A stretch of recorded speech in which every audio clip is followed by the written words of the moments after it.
English Bible NIV 영어성경 2. Samuel 19:21 Samuelha. 2. Samuel 19. 1. Joab was told, "The king is weeping and mourning for Absalom." 2. And for the whole army the victory that day was turned into mourning, because on that day the troops heard it said, "The king is grieving for his son." 3. The men stole into the city that day as men steal in who are ashamed when they flee from battle. 4.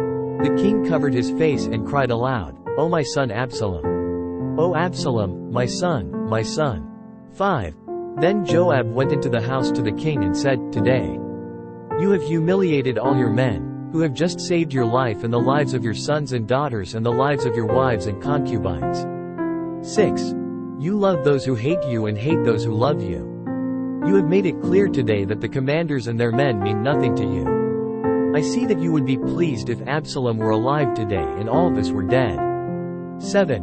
Now go out and encourage your men. I swear by the Lord that if you don't go out, not a man will be left with you by nightfall. This will be worse for you than all the calamities that have come upon you from your youth till now."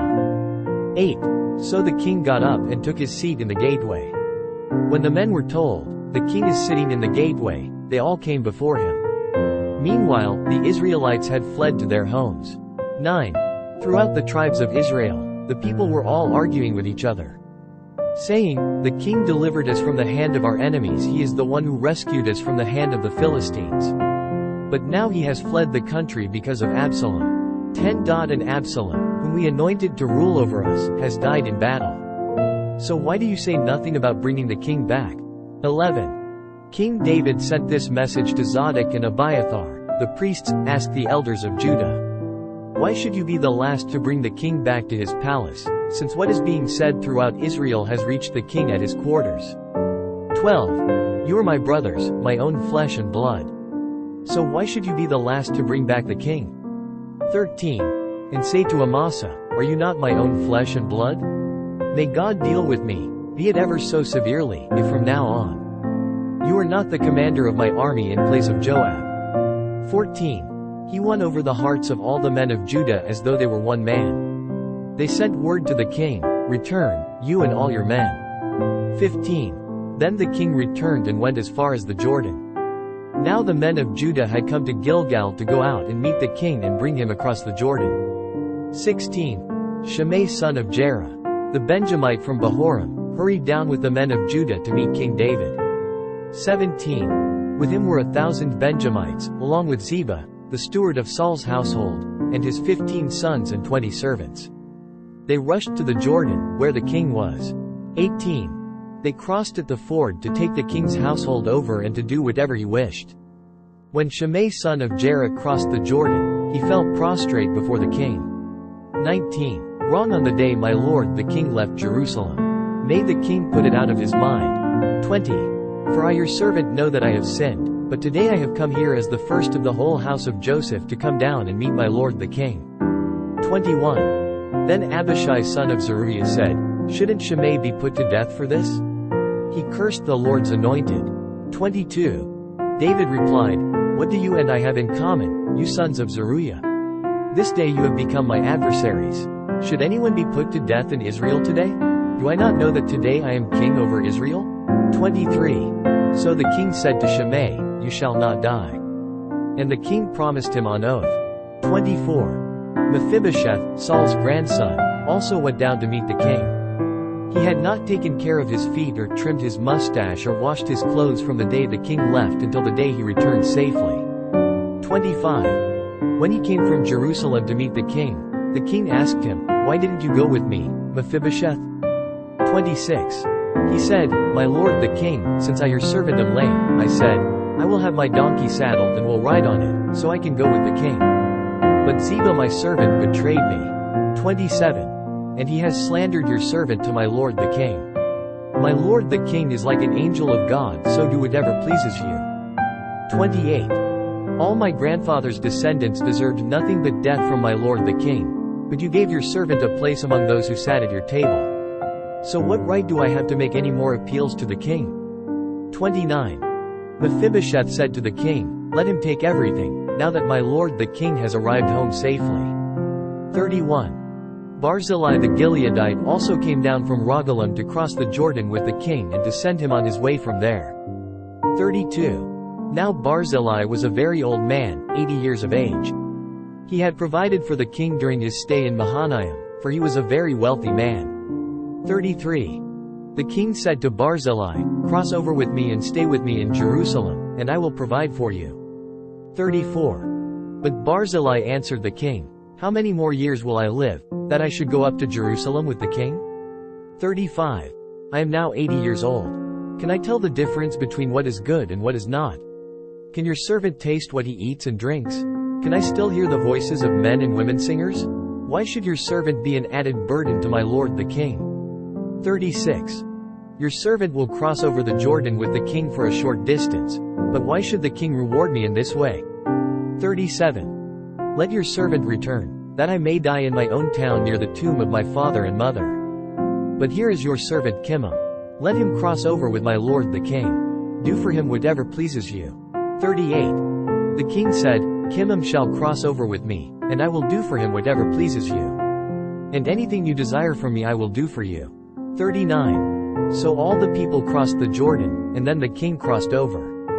The king kissed Barzillai and gave him his blessing, and Barzillai returned to his home. 40. When the king crossed over to Gilgal, Kimham crossed with him. All the troops of Judah and half the troops of Israel had taken the king over.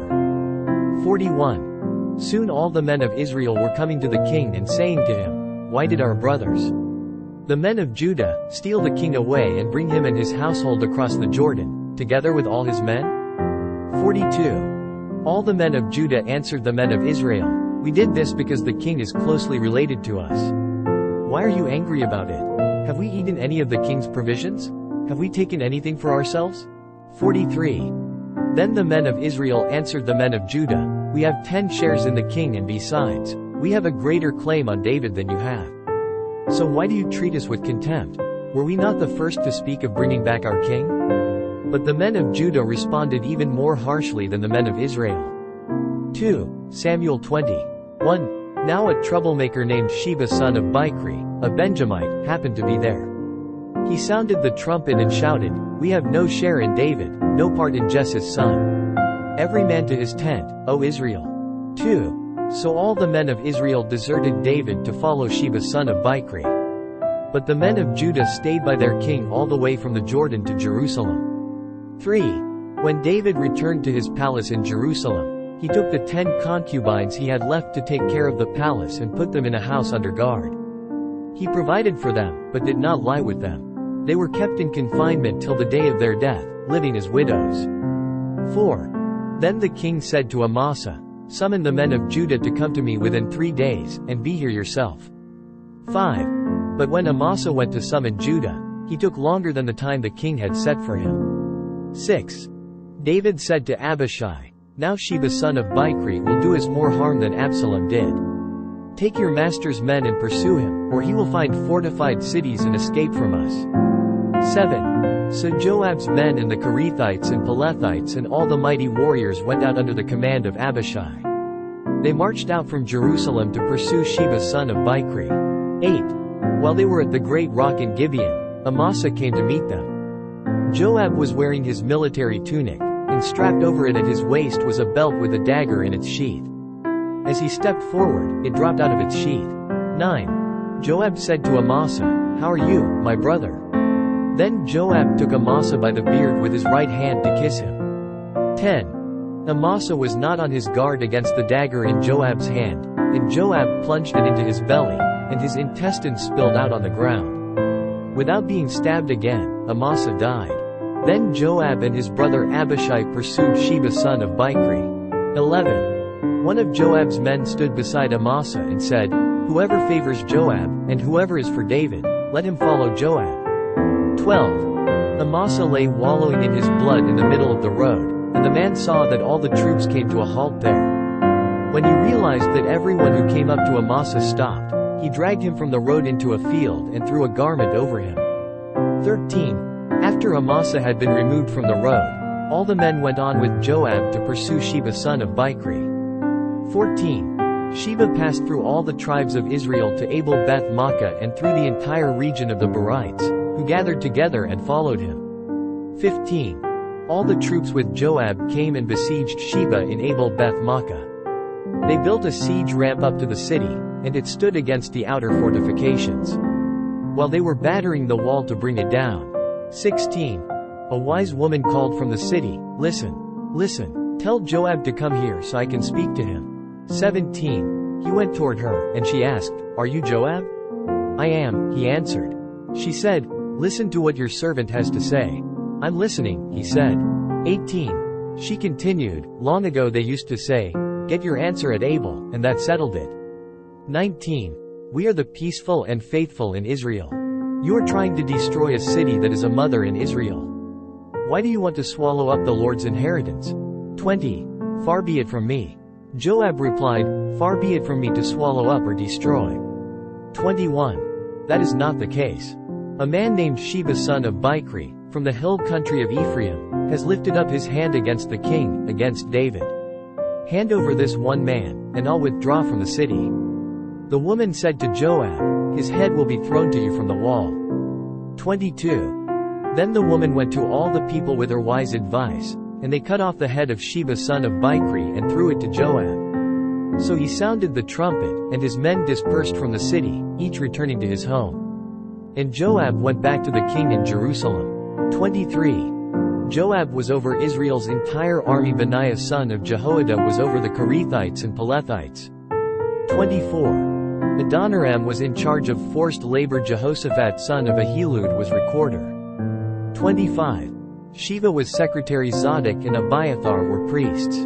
26. And Ira the Jairite was David's priest. 2 Samuel 21. 1. During the reign of David, there was a famine for 3 successive years, so David sought the face of the Lord. The Lord said, It is on account of Saul and his blood-stained house, it is because he put the Gibeonites to death. 2.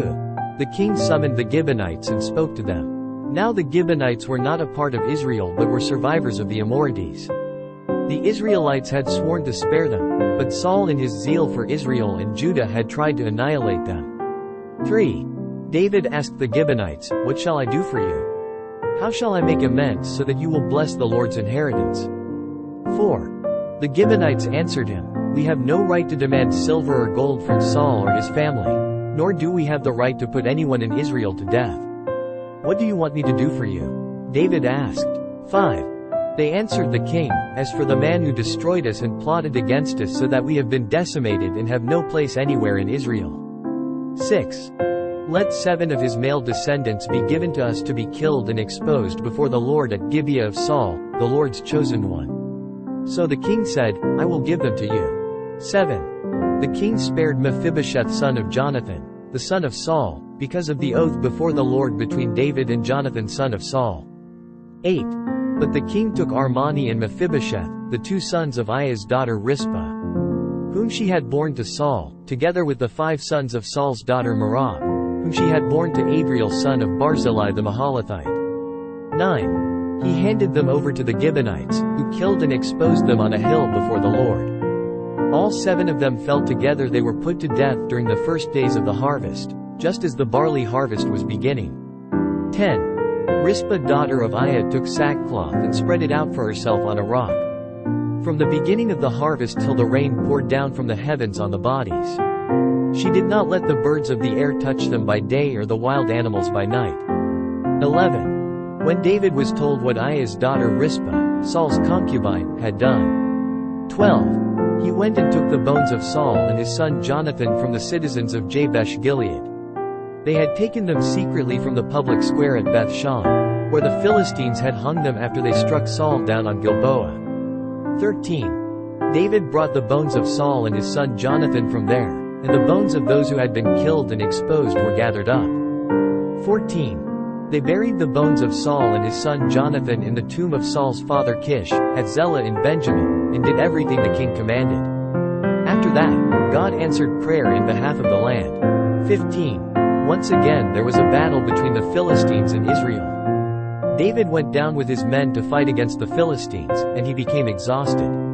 16. And Ishbi-Benob, one of the descendants of Rapha, whose bronze spearhead weighed 300 shekels and who was armed with a new sword, said he would kill David. 17. But Abishai son of Zeruiah came to David's rescue. He struck the Philistine down and killed him. Then David's men swore to him, saying, Never again will you go out with us to battle, so that the lamp of Israel will not be extinguished. 18. In the course of time, there was another battle with the Philistines, at Gob. At that time Sibbecai the Hushathite killed Saph, one of the descendants of Rapha. 19. In another battle with the Philistines at Gob, Elhanan son of Jer-Oregim the Bethlehemite killed Goliath the Gittite, who had a spear with a shaft like a weaver's rod. 20. In still another battle, which took place at Gath, there was a huge man with 6 fingers on each hand and 6 toes on each foot, 24 in all. He also was descended from Rapha. 21. When he taunted Israel, Jonathan son of Shemaiah, David's brother, killed him. 22. These 4 were descendants of Rapha and Gath, and they fell at the hands of David and his men.